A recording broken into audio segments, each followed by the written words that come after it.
அஸ்ஸலாமு அலைக்கும் ஃப்ரெண்ட்ஸ். இன்றைக்கி வீடியோவில் ஒரு லஞ்ச் பாக்ஸ்க்கு ஒரு பாஸ்தா ரெசிபி எப்படி செய்யலான்னு பார்க்கலாமா. அதுக்கு ஒரு பேனில் தண்ணி கொதிக்க வச்சுருக்கேன். கொஞ்சமாக உப்பு, 2 ஸ்பூன் எண்ணெய் சேர்த்து பாஸ்தா ஒரு 1/4 கிலோ அளவுக்கு இருக்குங்க. எல்லாத்தையும் போட்டு நல்லா ஒரு லோ ஃப்ளேமில் வச்சு ஒரு 5 நிமிஷம் நம்ம வந்து வேக வச்சிடலாம். பாருங்கள், இந்த மாதிரி வெந்ததோட கன்சிஸ்டன்சி இவ்வளோ தான்.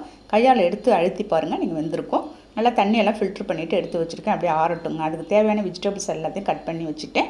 இப்போ ஒரு இரும்பு பேனில் கொஞ்சமாக எண்ணெய் ஊற்றி பூண்டு ஒரு 4 பல் இருக்கும், நீல வாக்கில் இருந்தது. ஒரு 2 வெங்காயம் நறுக்கி போட்டு கண்ணாடி பதம் வர வரைக்கும் வதக்கிட்டு கட் பண்ணி வச்சுருந்த முட்டைக்கோசு, கேரட், பீன்ஸு, கேப்சிகம் எல்லாத்தையும் சேர்த்து நல்லா மிக்ஸ் பண்ணிவிட்டு இப்போ மசாலா எல்லாத்தையும் சேர்த்துடலாங்க. ஒரு 1/2 spoon garam masala, 1/2 spoon chicken masala சேர்த்துக்க போகிறேன் நான். இப்போ கொஞ்சமாக உப்பு சேர்த்து நல்லா மிக்ஸ் பண்ணி விட்டுருங்க அந்த வெஜிடபிள்ஸோட.